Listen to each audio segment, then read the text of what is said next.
Hello Army, welcome back to my channel.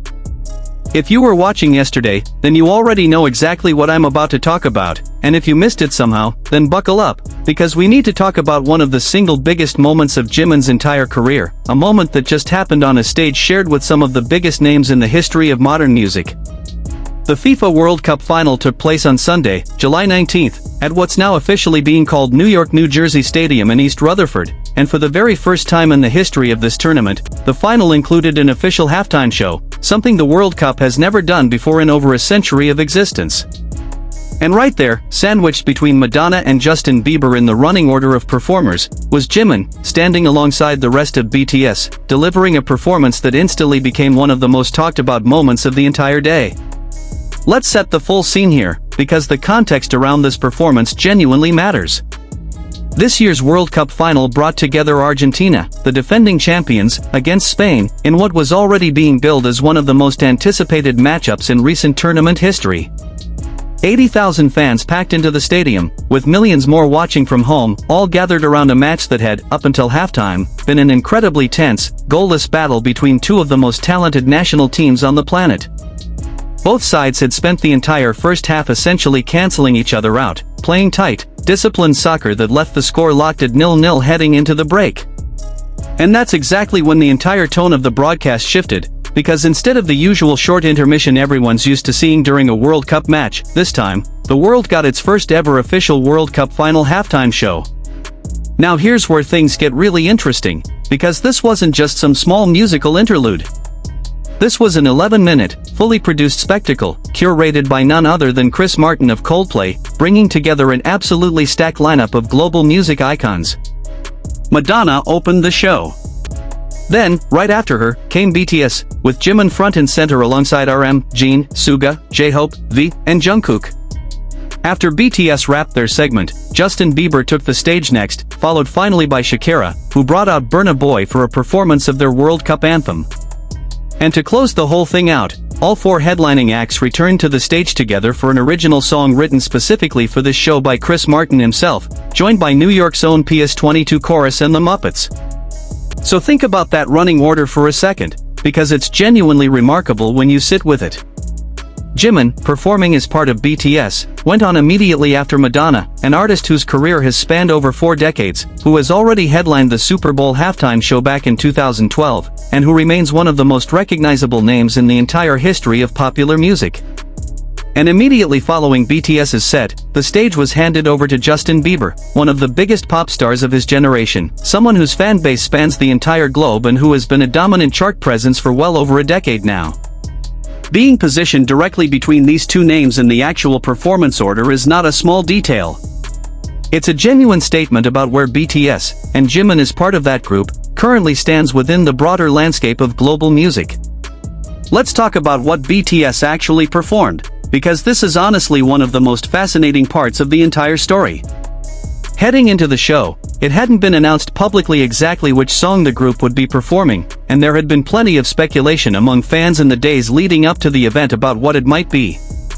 When the moment finally arrived, BTS came out and delivered a full performance of Dynamite, their explosive 2020 hit that remains one of the most significant songs in their entire catalog. If you followed this group for any length of time, you already understand why this particular song choice carries so much weight. Dynamite was BTS's first ever #1 single on the Billboard Hot 100 here in the United States, and it's also the track that earned them their first Grammy nomination, which was, at the time, also the first ever Grammy nomination given to a K-pop group in the history of the award show. So choosing to perform this specific song, on the biggest stage the group has ever stood on, in front of what was likely one of the largest television audiences in the history of the sport, carries this incredible symbolic weight, tying together the song that first broke them into the American mainstream with this new, even bigger milestone in their career. For the performance itself, all 7 members came out dressed in coordinated red, white, and black outfits, creating this striking, unified visual as they took over the field for their portion of the 11-minute set. Fan footage and photos from the event have shown the group moving through the choreography with the same kind of polished, high-energy execution that's defined their live performances throughout their entire career, and Jimin, as one of the group's most consistently praised performers when it comes to stage presence and movement, was right there in the middle of it all, contributing to what quickly became one of the standout segments of the entire halftime show. Let's take a moment to talk about just how significant this booking is within the broader context of everything BTS has been doing this year. This performance came during what's already being described as one of the biggest comeback years of the group's entire career, following the completion of all 7 members' mandatory military service. Their most recent album, Ararang, released earlier this year, has been breaking records across multiple platforms, debuting at #1 in dozens of countries and putting up historic streaming numbers right out of the gate.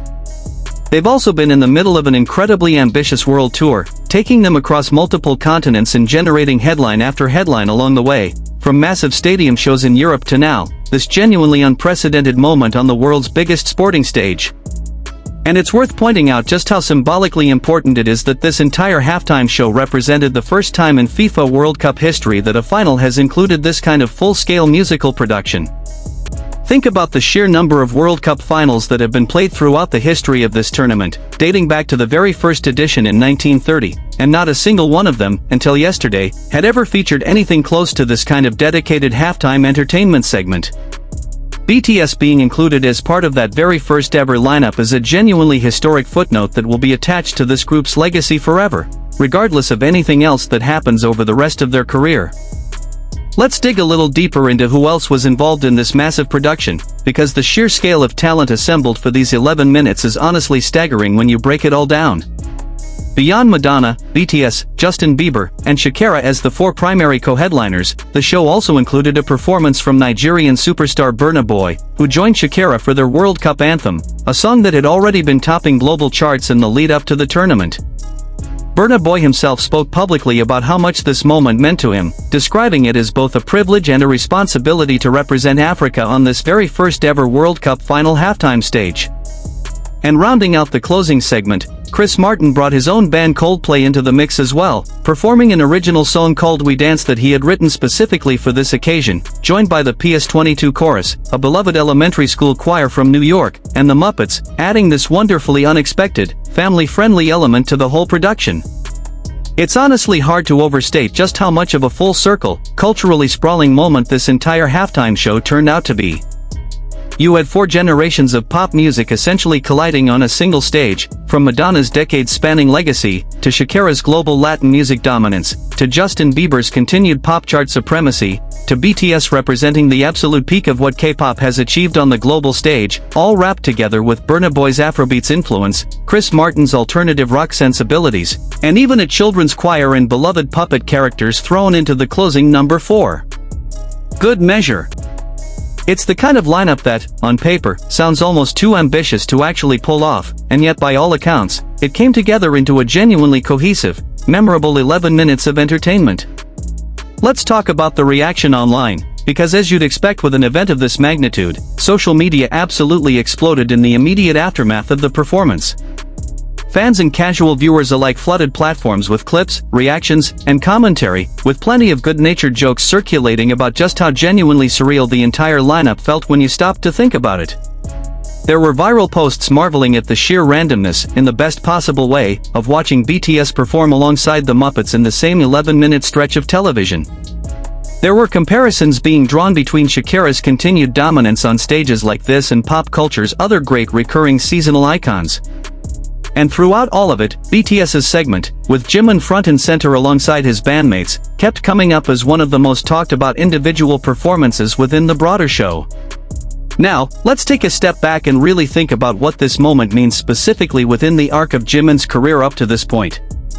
This is an artist who, going all the way back to BTS's earliest days, has consistently been recognized as one of the group's most compelling live performers, someone whose stage presence and physical commitment to every single performance has become one of his defining traits as an artist.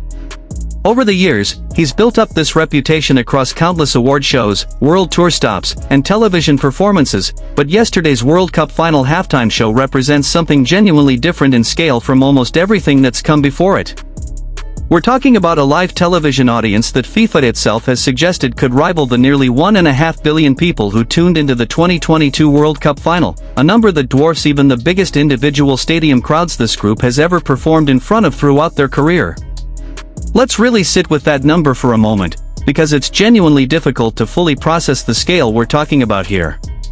1.5 billion people represents a significant percentage of the entire population of planet Earth, all potentially tuning into the same broadcast, at the same time, watching the same 11 minutes of performance.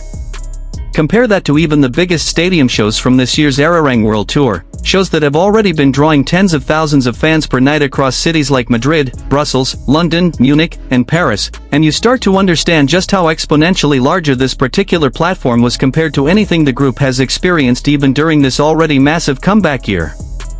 And it's worth remembering just how far this group has traveled to arrive at a moment like this.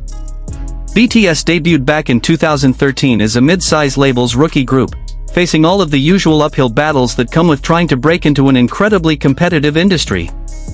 Over more than a decade since then, through years of relentless hard work, genuine artistic growth, and an incredibly deep, sustained connection with their global fanbase, they've built themselves into one of the most commercially successful and culturally significant musical acts on the entire planet. Being positioned as co-headliners at the first ever World Cup final halftime show, sharing a stage and a performance order with artists like Madonna and Justin Bieber, artists who have been global icons for literal decades, represents one of the clearest possible signals of just how far the journey has ultimately taken them. Let's also talk a little bit about why this particular moment feels so significant specifically for Jimin as an individual member of the group. Throughout this entire comeback era following the completion of the members' military service, there's been this ongoing narrative about the group rediscovering and reaffirming their connection with audiences at this massive, global scale, and Jimin specifically has continued to be recognized as one of the most consistently compelling presences within that story. Whether it's been through his individual brand reputation rankings, which we've discussed on this channel before, or through standout moments captured across various stops on the Ararang World Tour, he's continued to demonstrate this remarkable ability to draw attention and generate genuine excitement, regardless of the specific context or scale of the performance in question. Yesterday's World Cup halftime show represents just the latest, and arguably the largest, example of that pattern playing out in real time. Let's shift gears for a moment and talk about the actual match itself, because obviously the soccer being played on the field carries its own enormous significance within the story of this entire day. Argentina arrived as defending champions, looking to become back-to-back World Cup winners, an achievement that's incredibly difficult to pull off given the sheer level of competition present at this stage of the tournament. Spain, meanwhile, had been playing some of the most fluid, technically impressive soccer of the entire competition heading into the final, and by all accounts, the first half lived up to that billing, with both teams playing an incredibly tight, tactically disciplined match that left the score locked at 0-0 heading into the break. That tension on the field only added to the overall drama of the day, with the halftime show arriving right in the middle of what was already shaping up to be a genuinely tense, closely contested final. There's something genuinely fitting about the fact that BTS's performance took place during a moment of such heightened tension in the actual match, almost serving as this brief, cathartic release for a stadium full of fans who had just spent 45 minutes watching two elite national teams battle to a stalemate.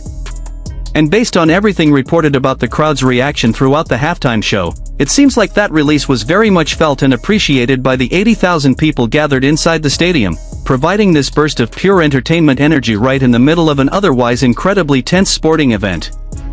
Let's talk a bit more about the broader significance of this halftime show existing at all, because I think it's easy to get so caught up in discussing the individual performances that we lose sight of just how genuinely unprecedented this entire concept was for the World Cup as a tournament. FIFA has never before incorporated this kind of full-scale musical production into a final, and the decision to finally do so this year, on this scale, with this level of talent involved, represents a genuinely significant shift in how the organization is choosing to present its biggest showcase event moving forward. There had actually been something of a trial run for this concept during last year's FIFA Club World Cup final, which was also held at this same stadium, giving organizers a chance to test out the logistics of incorporating a musical performance into the structure of a professional soccer match before committing to something at this much larger scale for the actual World Cup final itself. And there's a meaningful charitable dimension to all of this too, which I think deserves real attention here. This entire halftime production was organized in partnership with Global Citizen, and it's directly tied to raising funds for FIFA's Global Citizen Education Fund, an initiative aimed at expanding access to education and soccer opportunities for children around the world. As part of this broader effort, a portion of proceeds from World Cup 2026 ticket sales has already been going toward this fund throughout the tournament, with organizers working toward a goal of raising $100 million total. So in a very real sense, every single person who tuned in yesterday, whether they were watching primarily for the soccer or primarily for the halftime show, ended up contributing, in some small way, to a cause that extends well beyond just the entertainment value of the day itself. Let's also touch on some of the other notable moments and appearances that were part of this broader World Cup final experience, because there was an enormous amount happening around this event beyond just the halftime show itself. The pre-match festivities included a full closing ceremony celebrating the tournament's historic expanded format, featuring 48 teams competing across 16 host cities spread throughout the United States, Canada, and Mexico. Jennifer Hudson performed the national anthem ahead of kickoff, and additional performers including Nicole Scherzinger and Robbie Williams were also part of the broader entertainment lineup surrounding the match. It's clear that FIFA and their production partners went to genuinely extraordinary lengths to make this entire day feel like a landmark moment in the tournament's history, well beyond just the 11 minutes of the halftime show itself. Now, let's take a moment to talk about how a moment like this tends to translate into ongoing conversation and content in the days and weeks that follow. Based on the pattern we've seen with previous major BTS milestones throughout this comeback year, it's likely that clips, reactions, and discussion around this World Cup performance are going to continue circulating widely across social media for quite some time. Fan accounts have already been sharing footage from multiple different angles of the performance, capturing different moments and different perspectives of the same overall set, and that kind of ongoing engagement tends to keep a moment like this alive in the broader public conversation well beyond just the initial day of the event itself. It's also worth thinking about what a moment of this scale could mean for introducing BTS, and Jimin specifically, to entirely new audiences who might not have previously been familiar with the group's music. Soccer fans tuning in purely for the match, families gathered around watching for the Muppets and PS22 chorus appearances, casual viewers primarily interested in seeing Madonna, Justin Bieber, or Shakira perform. All of these different groups of people ended up being exposed to BTS's performance yesterday, many of them for the very first time. And given just how compelling and high-energy BTS's live performances have consistently proven to be throughout their entire career, there's a real possibility that yesterday's halftime show ends up converting a meaningful number of casual viewers into genuine new fans of the group going forward. Let's spend some time talking about what makes Jimin specifically such a consistently compelling presence within a group performance like this one. There's his physicality first and foremost, the way he moves through choreography with this combination of precision and raw emotional expression that's become one of his defining traits as a performer over the years. There's his vocal contributions within the group's overall sound, which have continued to grow and mature throughout his career, adding texture and depth even to high-energy, dance-forward tracks like Dynamite. And there's simply his stage presence more broadly, that intangible quality that consistently draws attention whenever he's performing, regardless of the specific song, venue, or occasion involved. All of these elements combined are exactly why a performance like yesterday's World Cup halftime show tends to generate this level of ongoing conversation and excitement, particularly around individual members like Jimin. It's not just about the historic nature of the booking itself, though that certainly matters enormously. It's about the cumulative effect of watching someone who has spent years building this reputation as one of the group's most consistently engaging live performers, finally getting the opportunity to bring that same level of commitment and energy to the single biggest stage of his entire career. Let's also acknowledge just how demanding this entire year has already been for BTS as a group, heading into this World Cup moment. Between the release and ongoing promotion of the Ararang album, the massive scale of the ongoing world tour, which has already taken them across multiple continents and generated headline after headline along the way, and now this historic World Cup final appearance, this has genuinely been one of the busiest, most high-stakes years of the group's entire career. The fact that they were able to deliver a performance of this quality and energy, at this specific point in an already grueling schedule, speaks to both their physical conditioning as performers and their genuine passion for continuing to push themselves creatively, even at this stage of their careers. Let's talk a bit more about the specific symbolism behind performing Dynamite at this particular moment. This is a song that first came out back in 2020, during what was obviously an incredibly difficult and uncertain period for the entire world, and it was specifically designed to bring a sense of joy and lightness during that difficult time. It went on to become BTS's first ever #1 hit here in the United States, and it opened the door to their first ever Grammy nomination, a genuinely historic moment not just for the group, but for the entire K-pop genre as a whole, given that it represented the very first Grammy nomination ever given to a K-pop act. choosing to bring that exact song back for this performance, on this stage, in front of what was likely one of the largest audiences in the history of the sport, creates this beautiful sense of full-circle symbolism, tying together the song that first broke them into the American mainstream with this new, even more historic milestone in their career. Let's also think about the broader cultural significance of everything that happened yesterday, beyond just the specific details of BTS's individual performance. We are watching, in real time, the continued expansion of what a K-pop group is capable of achieving on the absolute biggest stages the entertainment and sports world have to offer.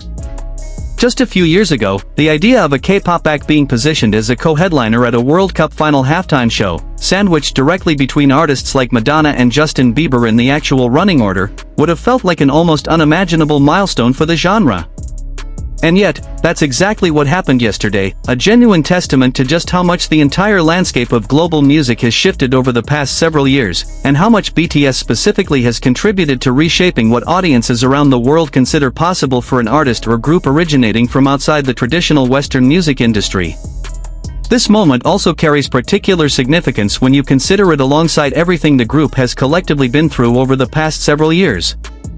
The mandatory military service that each member has had to navigate individually, the periods of solo activity while fans waited for the full group to eventually reunite, the emotional weight of that entire journey, all of it feeds into why a moment like yesterday's World Cup performance feels so significant, not just as an individual career milestone, but as a genuine full-circle moment for both the group and for the fandom that's been supporting them through every single step of that journey. Let's also take a moment to appreciate just how much coordination and planning goes into producing a live performance of this scale and complexity. An 11-minute halftime show involving this many different artists, spanning this many different musical genres and styles, all needing to be set up and broken down within the constraints of a live sporting event's halftime break, represents an absolutely massive undertaking from a production standpoint. The fact that Chris Martin and his team were able to successfully coordinate performances from Madonna, BTS, Justin Bieber, Syakira, Burna Boy, and Coldplay themselves, plus a children's choir and beloved puppet characters, all within a single cohesive 11-minute window, speaks to just how much creative vision and logistical planning went into pulling off this genuinely unprecedented spectacle. Let's spend some time thinking about the emotional experience of watching a moment like this unfold as a longtime fan of the group. There's something genuinely powerful about watching an artist or group you've supported for years reach a milestone of this magnitude. Whether you've been following BTS since their earliest days as a rookie group, or whether you've joined the fandom more recently during this current comeback era, watching Jimin step onto a stage of this scale, sharing a performance order with artists like Madonna and Justin Bieber, carries a real emotional weight to it. It's the kind of moment that reminds you exactly why you became invested in this group's journey in the first place, watching someone you've supported through years of hard work and dedication finally step into a moment that feels like a genuine culmination of everything that's led up to this point in his career.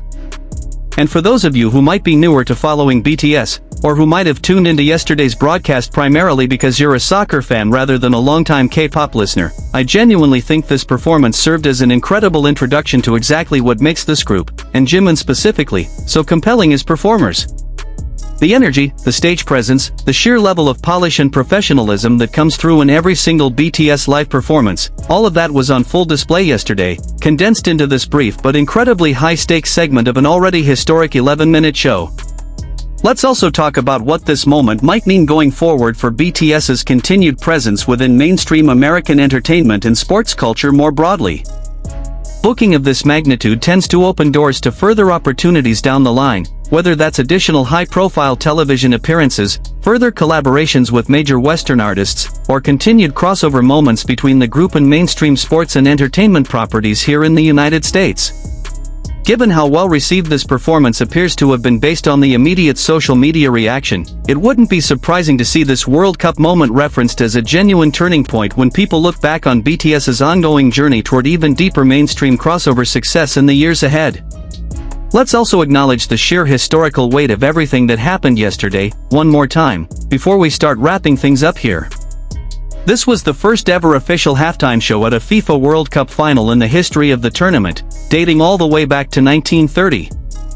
BTS was part of the very first lineup to ever perform in that context, sharing the stage with genuine music icons like Madonna, Justin Bieber, and Syakira, alongside additional performers like Burna Boy and Chris Martin's own Coldplay.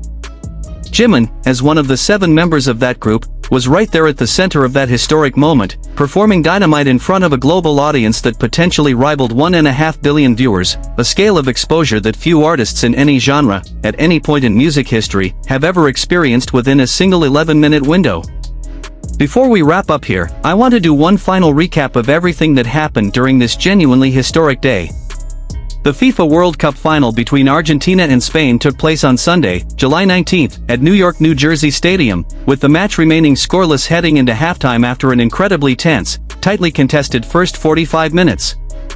That halftime break brought with it the first ever official World Cup final halftime show, an 11-minute production curated by Chris Martin of Coldplay, featuring Madonna opening the show, followed immediately by BTS performing Dynamite, then Justin Bieber, then finally Syakira alongside Burna Boy performing their World Cup anthem, before all four headlining acts returned to the stage together for an original closing song called We Dance, joined by the PS22 chorus and the Muppets. Jimin, positioned right there between Madonna and Justin Bieber in the actual performance order, delivered a performance that instantly became one of the most talked about individual moments of the entire show, adding yet another genuinely historic milestone to what has already been one of the biggest comeback years of his entire career. This is, without exaggeration, one of the single biggest moments in BTS's entire history as a group, and Jimin was right there at the center of it, performing on a stage shared with some of the most iconic names in the history of popular music, in front of what was likely one of the largest television audiences ever assembled for a single live performance. Whether you were watching live yesterday, or whether you're just now catching up on everything that happened through this video, I think it's genuinely worth taking a moment to appreciate just how far this journey has come, and just how significant this particular milestone is likely to remain within the broader story of this group's career for years to come. Thank you so much for watching this video all the way through. If you enjoyed this breakdown of everything that happened during Jimin and BTS's World Cup final halftime show performance, make sure to hit that subscribe button and turn on notifications so you never miss an update like this one in the future. Drop a comment down below letting me know what you thought about this performance, and if you caught it live yesterday, I would absolutely love to hear about your personal reaction watching it happen in real time. As always, thank you for being here, thank you for your continued support, and I'll see you in the next video.